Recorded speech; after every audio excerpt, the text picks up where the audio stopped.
안녕하세요. 소상공인 기심전결 기초부터 심화까지 네이버 스토어를 이용해서 무점포 창업에 대해서 설명드릴 넷비즈니스 아카데미 원장 전양옥입니다.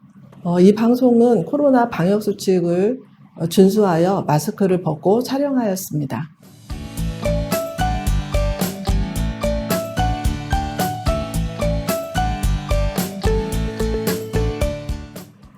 오늘 강의는 무점포 창업에 대해서 먼저 말씀을 드리고요. 그다음에 여러분들이 궁금해하실 인터넷 창업에 대한 절차, 그리고 네이버 스토어의 이름이죠. 스마트 스토어 창업에 대해서 설명드리겠습니다. 무점포 창업이라고 했을 때 여러분들은 무점포라는 데서 많이 메리트를 느낄 텐데요. 무점포도 창업입니다. 그래서 여러분들이 창업은 사업 아이디어를 갖고 자원을 결합하여 사업 활동을 시작하는 일인데요. 이때 인적 자원과 물적 자원 투입을 전제로 하고 있습니다. 인적 자원은 창업자가 가지고 있는 경험이나 기술, 그 다음에 인적 네트워크들을 얘기를 하는 거고요. 물적 자원은 이 창업을 하는데 필요한, 사업을 하는데 필요한 설비나 시설 같은 자본이 들어가는 것을 물적 자원이라고 합니다. 근데 여러분들이 만약에 식당이나 아니면은 의류 소매점 같은 점포형 창업을 했을 때 여러분들은 창업을 하기 위해서 상권 분석을 하고 입지 분석을 하고 그 다음에 점포를 임대하고 그 다음에 내 사업을 하기 위해서 적당한 시설과 인테리어를 해서 오픈을 하게 됩니다. 그때 들어가는 비용이 한 1억 원 정도가 소요된다고 하는데요. 상권 분석은 여러분들이 제품을 구매할 구매자들이 모여 있는 곳을 상권이라고 하고요. 입지는 내 점포가 위치한 곳. 그래서 접근성이 접근성이 얼마나 좋은지, 주차는 편리한지, 잘 보이는지, 이런 것들을 입지라고 얘기를 합니다. 그러면 점포가 잘 되려면 내 고객이 많은 곳에 우리가 점포를 차려야 되겠죠. 그래서 상권이나 입지가 좋은 곳에 여러분들이 점포를 임대해야 되는데 이렇게 상권이나 아니면 입지가 좋은 곳은 임대료가 비싸죠.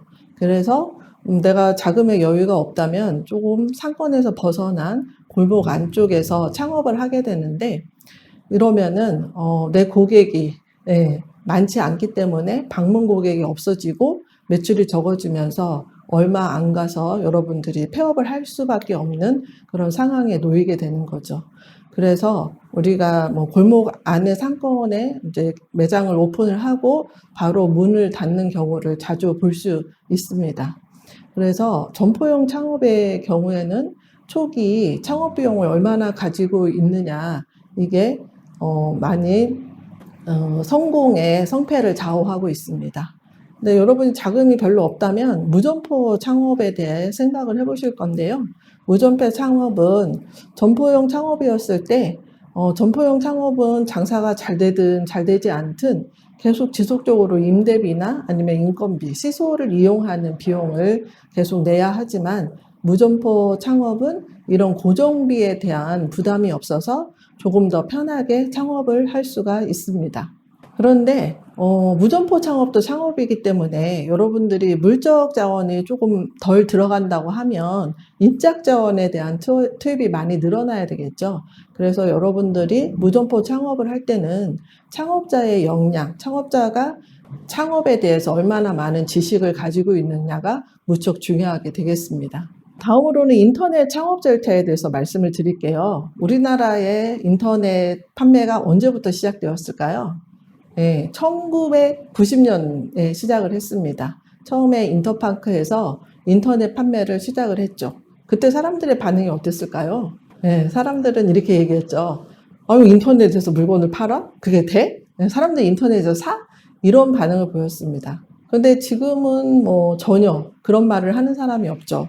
너무나도 당연하게 우리가 인터넷에서 쇼핑을 하고 판매를 하게 됩니다.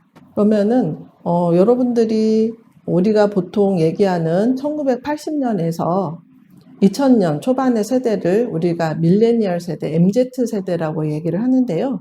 그 세대들은 당연하게 인터넷에서 물건을 사겠죠. 예, 인터넷에 항상 가까이서 경험을 하면서 물건을 구매를 합니다.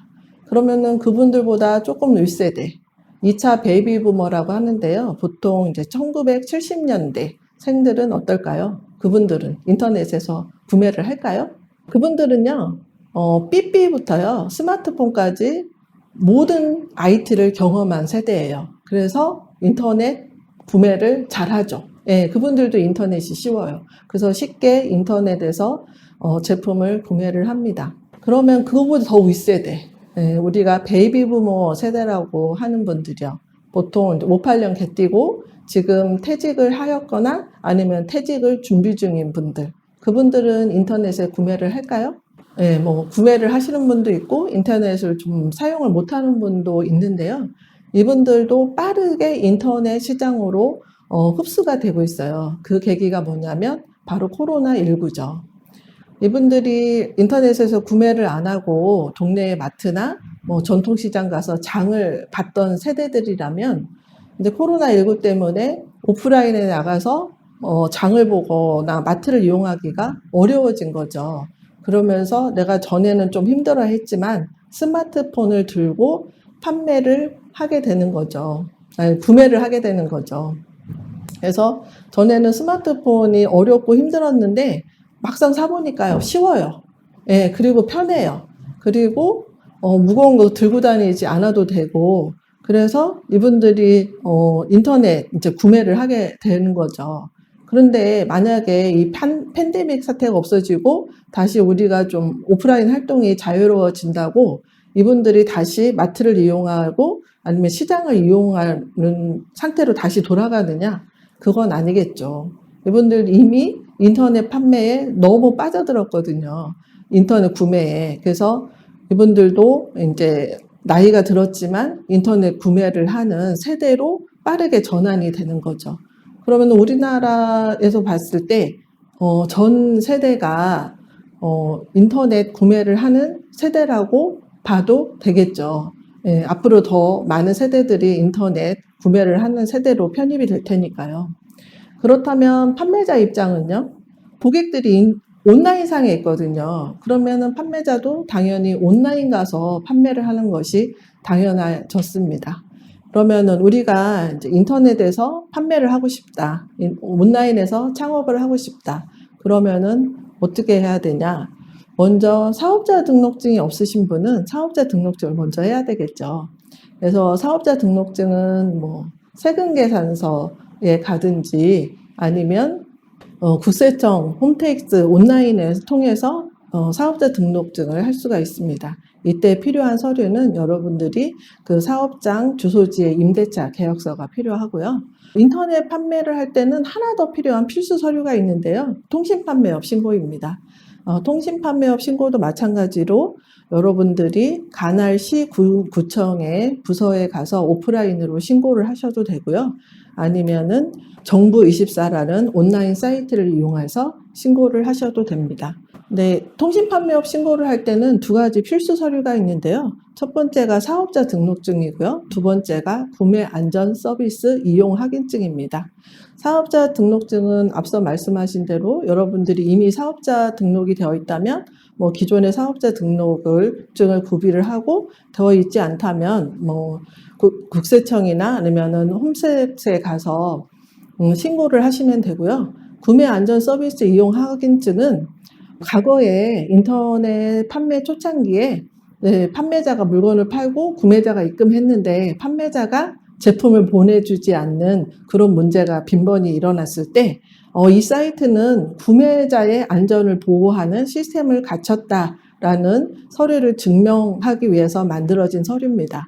그래서 구매 안전 서비스 이용 확인증을 여러분들이 통신 판매업 신고하실 때 첨부를 해야 되는데요. 이거는 여러분들이 만약에 스마트 스토어에 가입을 하시게 된다면 스마트 스토어에서 발급을 받으실 수 있는 서류입니다. 자, 이번에 여러분들이 이제 인터넷 판매를 할 때요, 가장 중요한 게 뭘 팔지? 일 겁니다. 어떤 아이템을 가지고 팔아야 되는지에 대한 고민이 많을 텐데요. 인터넷 창업뿐만 아니라 모든 창업에서 아이템은 그 창업의 성공 실패를 좌우하는 굉장히 중요한 요소죠. 근데 우리가 이제 인터넷 창업을 할 때는 아이템을 선정할 때 여러 가지 상황을 고려해야 되는데요. 제가 지금 7개의 동그라미에 내용을 조금 넣어봤습니다. 그래서 창업자의 배경, 그리고 적성, 그리고 전문화 차별화, 수익성, 시장의 크기, 경쟁력, 유통 경로, 재구매율, 뭐 이런 것들이 여러분들이 인터넷 판매 아이템으로 선정하는데 고려해야 되는 부분인데요.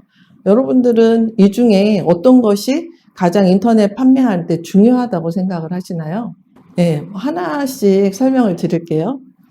먼저 전문화 차별화 아이템입니다.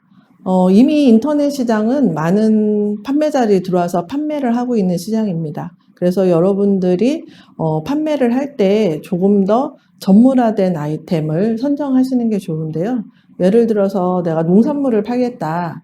그러면 농산물 중에 나는 유기농 제품만 팔겠다. 이렇게 하면서 전문화 차별화를 하는 게 좋고요. 아니면 취미생활을 하는데 그 취미생활을 누리는 사람들만 이용할 수 있는 제품을 나는 판매를 하겠다. 이러면서 전문성을 갖추는 아이템도 굉장히 좋은 아이템이라고 볼 수가 있습니다. 그리고 인터넷 판매를 할 때 가장 중요한 게 수익성이 아닐까요? 어차피 우리가 매출을 올리기 위해서 하는 사업이니까요.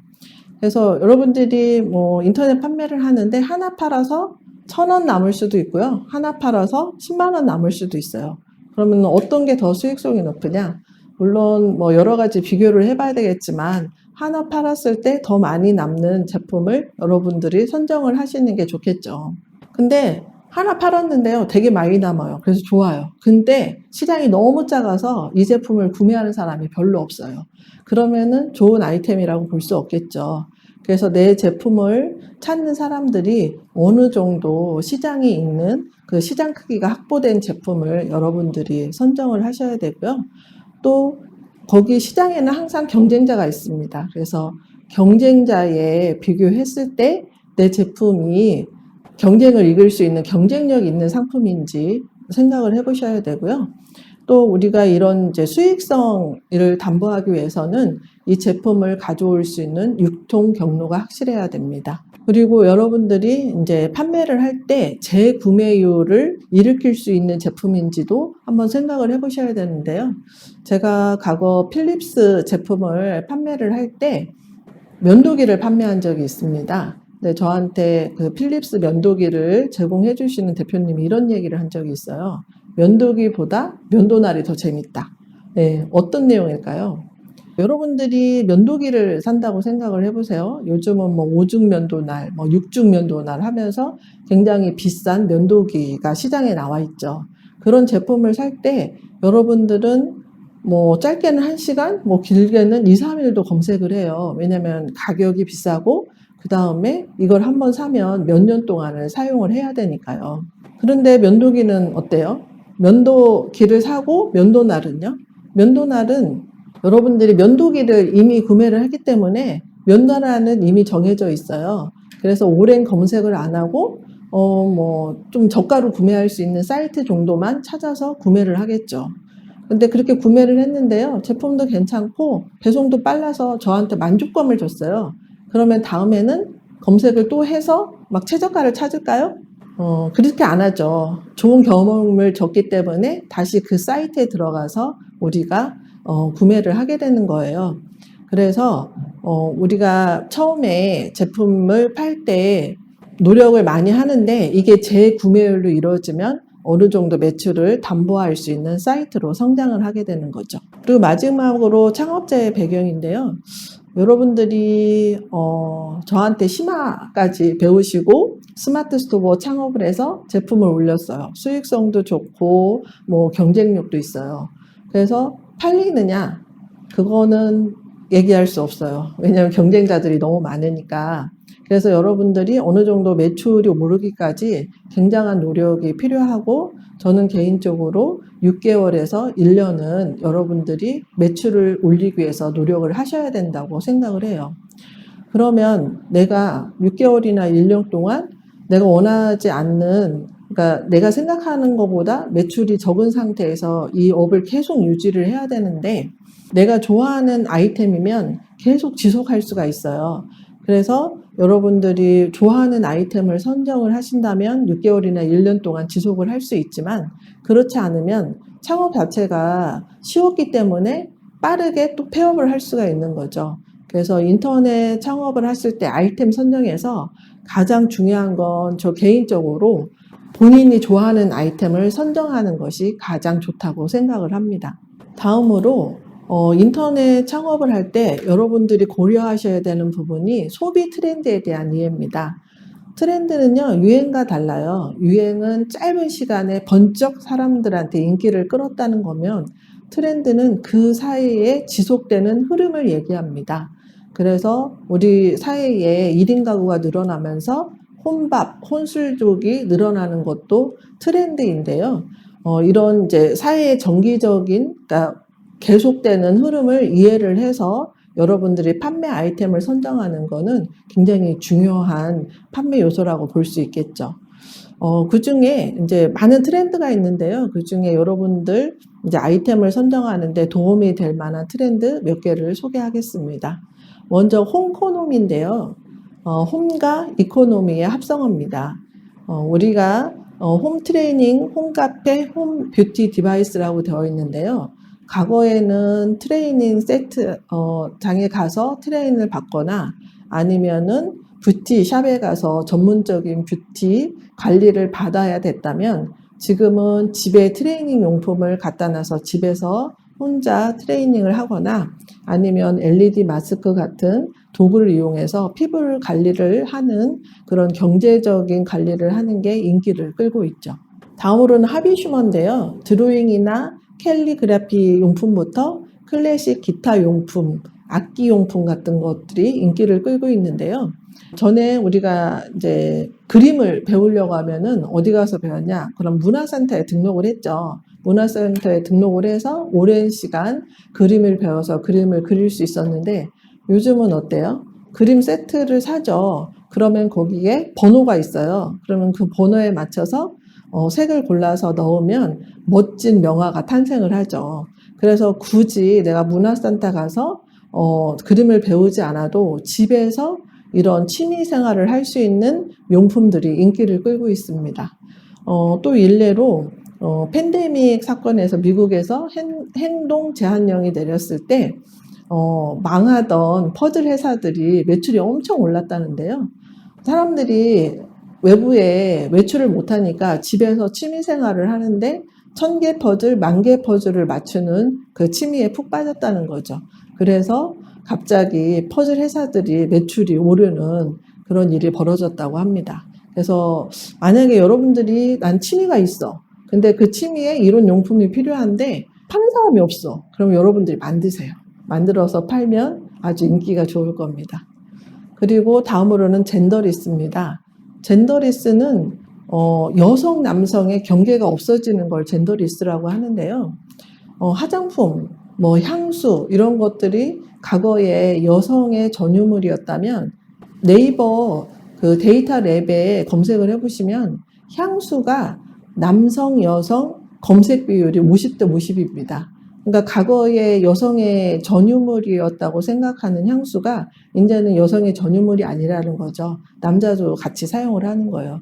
그래서 이거는 여자 제품, 이거는 남자 제품 이런 경계가 무너지는 거예요. 그래서 여러분들이 나는 남자니까 이건 남자가 많이 쓸 거야. 나는 여자니까 이건 여자가 많이 쓸 거야. 이런 생각을 없애고 이거는 남자도 여자도 다 사용할 수 있는 상품이라고 생각하고 제품을 선택을 하시면 더 많은 소비자들의 선택을 받을 수 있는 상품이 될 것입니다. 그리고 마지막으로 유트로인데요. 복고를 새롭게 즐기기 위해 재해석된 제품이라고 되어 있는데요. 여러분들 그 응답하라 1988 보셨어요? 굉장히 재밌는 드라마죠. 아니면 영화 써니? 네, 보셨나요? 그리고 신사의 품격 드라마? 예. 그 드라마들은 다 지금 2차 베이비 부머 세대들을 주인공으로 하는 드라마예요. 그래서 응답하라 1988의 여주인공 이름이 덕선이죠. 덕선이가 1988년 그 서울 올림픽이 열렸을 때 고등학교 2학년이었어요. 그러면 지금 몇 살이죠? 덕선이 나이가? 예, 지금 50 됐어요. 50. 그러면 덕선이가 아이를 낳았다면 지금 그 아이는 우리가 얘기하는 MZZ, 그러니까 밀레니얼 세대죠. 그러면은 우리 이 덕선이의 2차 베이비 부문 세대가 우리나라 인구의 가장 많은 연령을 차지하고 있는데요. 그분들은 과거에 본인들이 했던 향수를 그리워하고요. 또 그분들의 자녀들은 나는 경험하지 못했지만 우리 엄마 아빠가 이거 가지고 놀았대, 뭐 이런 거를 사용했대 하면서 그 향수를 같이 즐기게 되는 거죠. 그런 상품들을 우리가 뉴트로 상품이라고 해요. 그래서 여러분들 곁에서 계속 인기를 얻었던 달고나, 예, 달고나 커피 인기가 계속 많았었잖아요. 예, 덕선이가 지금 50 됐어요. 그리고 달고나가 인기가 많았고, 그 다음에 이번에 오징어 게임 덕분에 달고나가 아주 세계적인 인기 아이템이 됐죠. 그래서 여러분들이 내가 과거에 이런 거 가지고 놀았었는데 요즘 애들 이런 거 잘 모르더라 라는 아이템이 있다면 그거를 상품화하세요. 그러면은 잘 팔릴 거예요. 그게 뉴트로에 편승된 아이템이라고 할 수가 있겠죠. 다음으로 이제 스마트 스토어에 대해서 말씀을 드릴게요. 그래서 우리가 이제 인터넷 창업을 하는 방식에는 두 가지가 있습니다. 그래서 자사몰을 만드는 방법과 마켓플레이스에 입점하는 방법인데요. 자사몰은 본인이 쇼핑몰을 한 채를 진다고 생각을 하시면 되고요. 마켓플레이스는 이미 소비자가 많이 드나드는 마트 같은 데 입점을 하는 인터넷 판매 방식이라고 생각을 하시면 됩니다. 근데 자사몰의 경우에는 여러분들이 자사몰을 만들 때는 그래픽 능력이 있어야 되고요. 또 웹 언어를 만들 수 있는 능력이 돼야 돼요. 근데 대부분 이제 쇼핑몰을 운영하시는 분들이 그런 기술이 없기 때문에 외부에 의뢰를 하게 되죠. 근데 외부에 의뢰를 했을 때 뭐 그 쇼핑몰만 만들면 되느냐? 그렇지 않죠. 우리가 쇼핑몰을 만들면 그 안에 상품을 또 입점을 해야 되잖아요. 그러면은 상품의 구색을 맞추기 위해서 상품 구입비가 또 들 거예요. 근데 이렇게 해서 쇼핑몰도 만들고 상품도 잘 구색을 갖춰놨어요. 근데 누가 내가 쇼핑몰을 오픈한 거를 알고 사나요? 들어와서? 우리가 오프라인이라고 생각해 보세요. 몇 개월 동안 쇼핑몰을 만들고 그 다음에 상품을 입점을 시키면 사람들이 야 저기 뭔가 생기나 보다 다음에 가봐야 되겠다 하면서 이제 오픈빨이라고 하죠. 고객이 와서 제품을 구매하게 되지만 온라인에서는 그런 게 없죠. 여러분들이 홍보하거나 광고를 하지 않으면 소비자가 그 쇼핑몰이 있는 것조차 알 수가 없어요.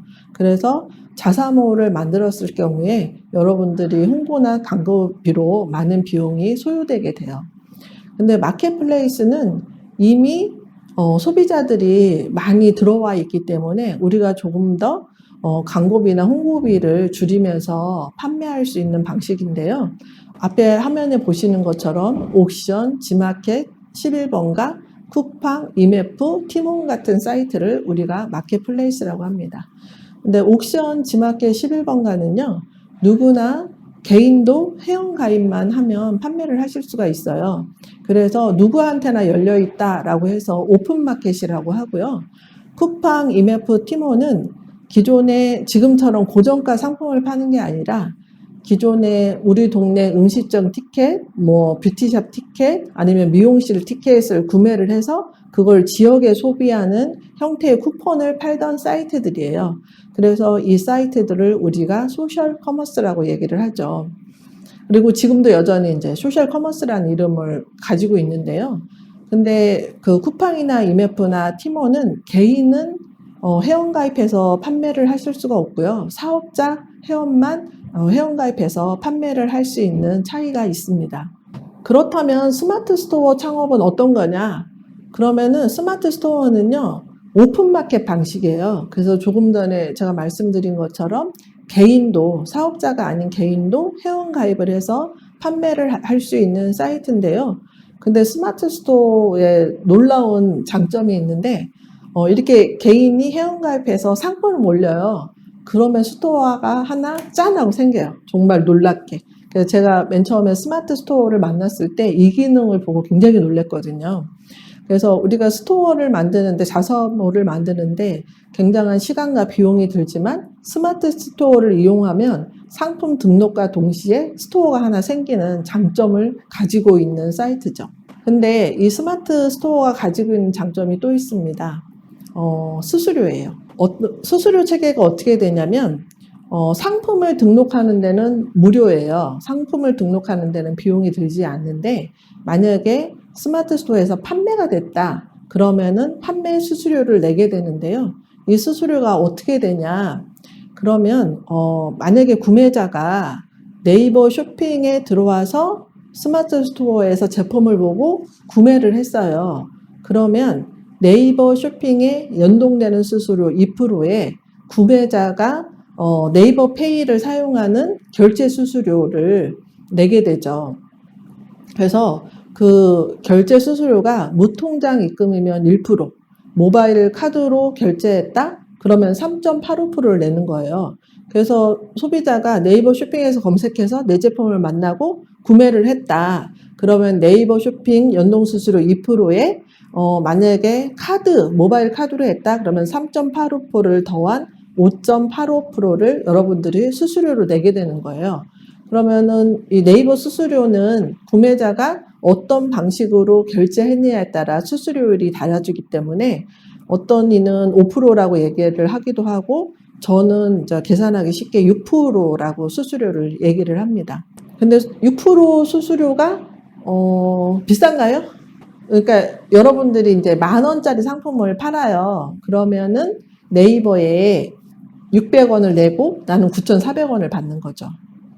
근데 또 이런 경우가 있어요. 상품을 올렸는데 소비자가 네이버 쇼핑에서 검색한 게 아니라 내가 SNS 홍보를 열심히 했더니 내 SNS를 타고 들어와서 구매를 했거나 아니면 다른 검색 채널을 통해서 내 제품을 만나서 구매를 했어요. 그러면 네이버 쇼핑에서 들어온 게 아니기 때문에 네이버 쇼핑 2% 연동 수수료를 안 내요. 그러면은 판매자 입장에서는 구매, 결제 수수료만 내는 거죠. 1%에서 3.85%요. 그래서 수수료는 더 저렴해질 수가 있는데요. 이게 비싼지 안 비싼지는 다른 오픈마켓 사이트하고 비교하면 돼요. 그래서 제가 앞에 오픈마켓 사이트가 옥션, 지마켓, 11번가 같은 사이트가 있다고 했는데, 이 사이트들은 이제 카테고리 제품에 따라서 수수료가 달라지지만 보통 12%대의 수수료를 사용을 하고 있어요. 그러니까 우리가 물건을 팔면 12%를 이제 그 사이트들한테 내는 거죠. 그래서 뭐 생각을 해보시면 간단하게 10,000원짜리를 여러분들이 팔았어요. 그러면 옥션 지마켓 11번가에서 팔았다. 그러면 수수료를 여러분들이 1,200원을 내고 나는 8,800원을 가져오는 거죠. 근데 이게 스마트 스토어에서 팔렸어요. 그러면 600원만 내고 내가 9,400원을 가져오는 거죠. 그러면 판매자 입장에서는 어디에서 파는 게 좋을까요? 이 모든 사이트들이 등록하는 건 무료예요. 판매가 됐을 때 수수료를 내는 거죠. 네이버 쇼핑, 스마트 스토어에서 판매하는 게 좋을까요? 네, 판매자 입장에서는 어느 사이트에서 팔려도 좋아요. 네, 네이버 스마트 스토어에서 팔려도 좋고, 옥션에서 팔려도 좋고, 그 다음에 지마켓에서 팔려도 됐고, 11번가에서 팔려도 좋죠. 판매자는 그냥 많이 팔면 좋은 거니까. 그리고 판매자가 생각하는 수수료는 1,200원을 내고 8,800원을 벌겠다라는 수수료를 머릿속에 책정을 하게 되죠.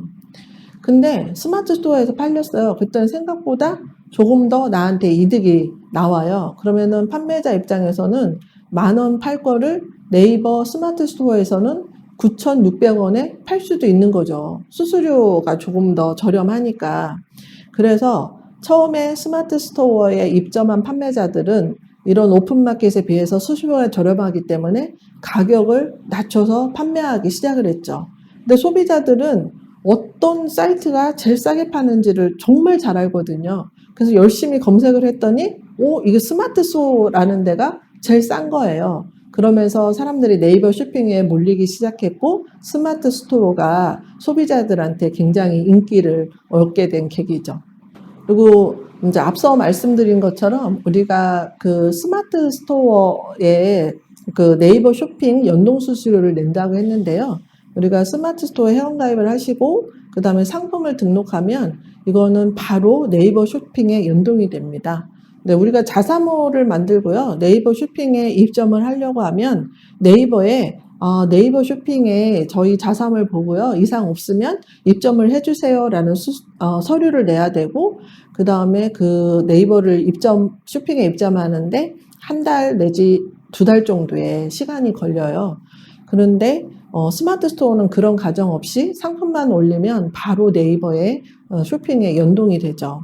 근데 네이버가 우리나라 그 인터넷 쇼핑 시장에서 가장 큰 시장이죠. 그래서 2020년 데이터에 의하면 네이버 쇼핑의 전체 매출이 22조고요. 그 다음에 쿠팡이 17조예요. 그래서 네이버 쇼핑이 가장 큰 시장이죠.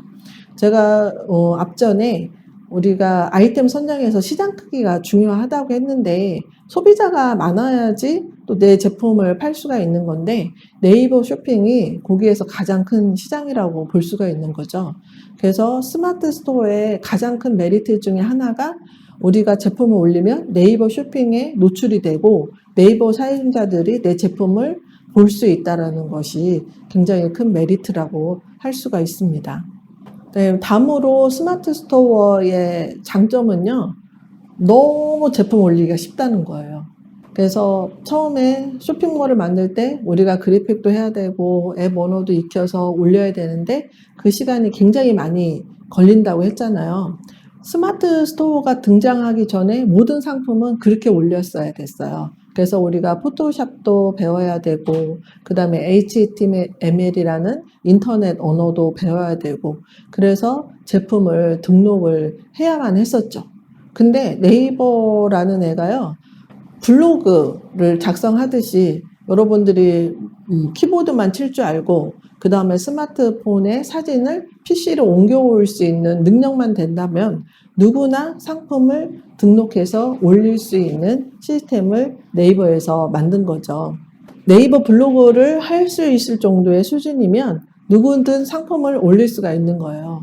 그래서 많은 그 판매자들이 과거에 힘들었던 그런 이제 경험 없이 네이버에서 쉽게 물건을 올릴 수가 있는 거죠.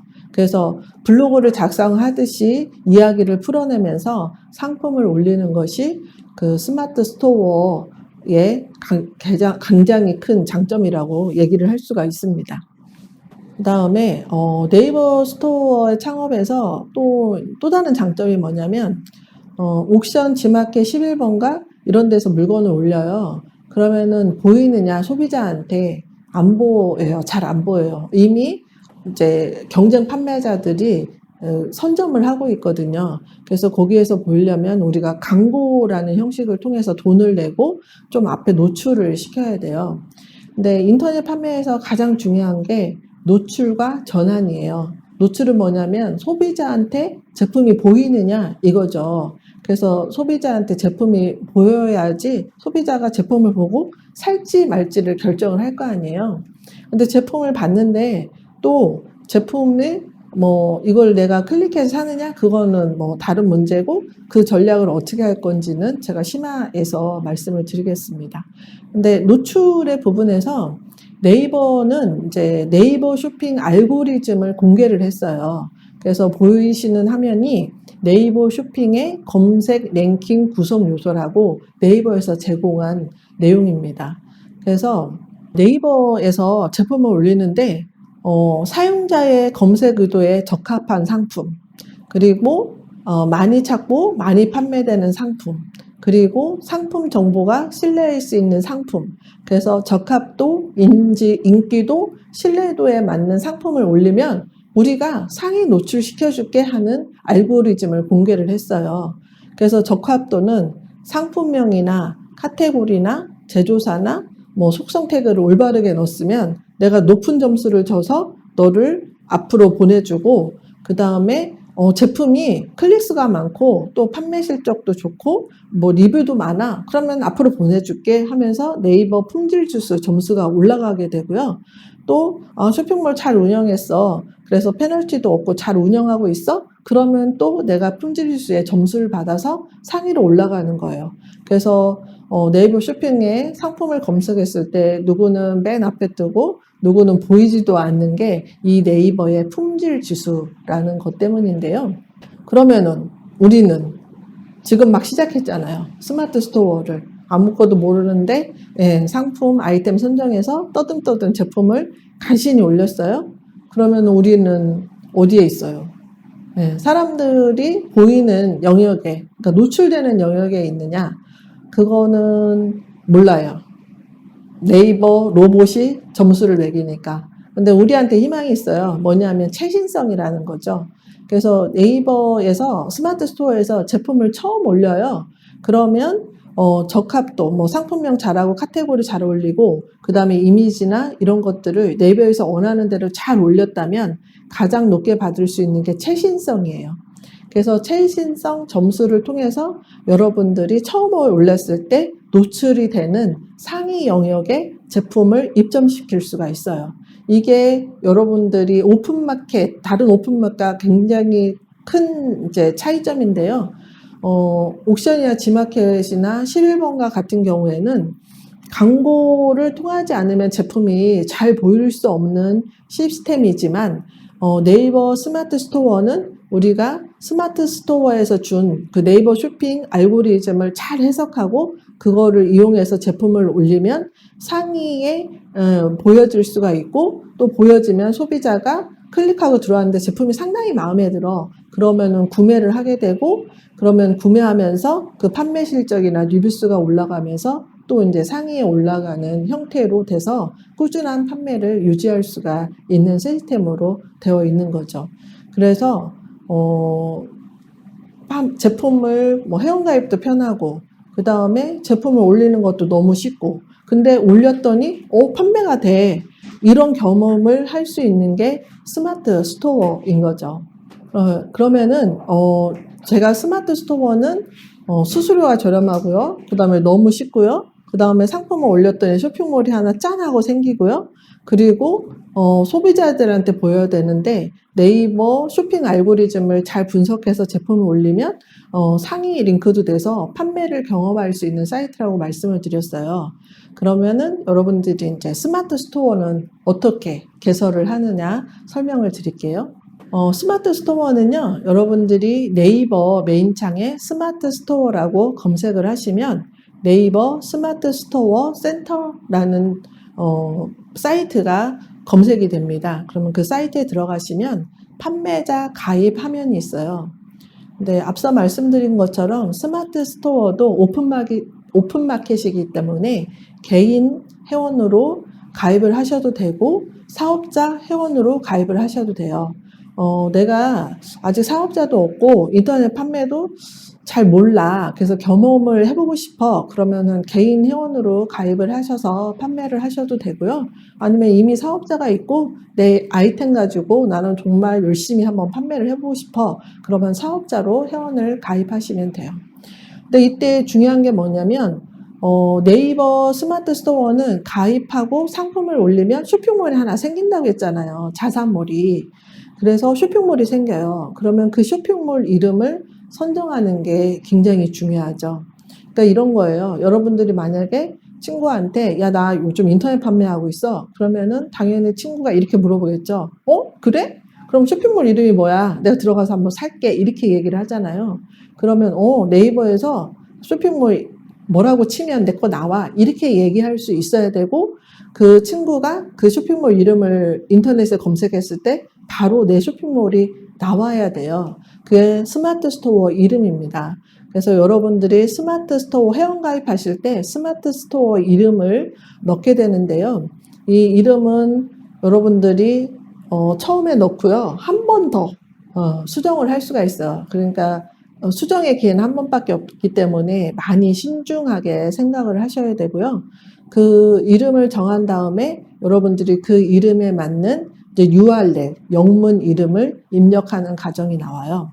그래서 스마트 스토어에 그 회원가입을 하실 때 그 사용 가능한 이름 조회하기를 먼저 하셔서 스마트 스토어 이름이 있는지, 예, 내가 원하는 이름이 있는지. 그래서 뭐 다른 사람이 이미 쓰고 있으면 나는 가입을 못하는 거니까 그 이름을 조회하셔서 스마트 스토어 이름을 신중하게 여러분은 선택을 하셔야 되고, 지금 여러분들은 스마트 스토어 인터넷 쇼핑몰에서 내가 어떻게 제품을 팔지? 라는 부분에 좀 포커스가 맞춰져 있겠지만, 제품을 계속 팔다 보면 여러분들이 나중에 진짜 팔아야 되는 거는 여러분들의 브랜드예요. 상품을 계속 팔면은 계속 팔아야 되거든요. 너무 힘들게. 근데 이게 어느 정도 알려지고 뭐 재구매율도 생기고 하면 여러분들이 브랜드를 소비자한테 인식시키면 내가 조금 더 편하게 또 높은 매출로 판매를 할 수가 있는 거죠.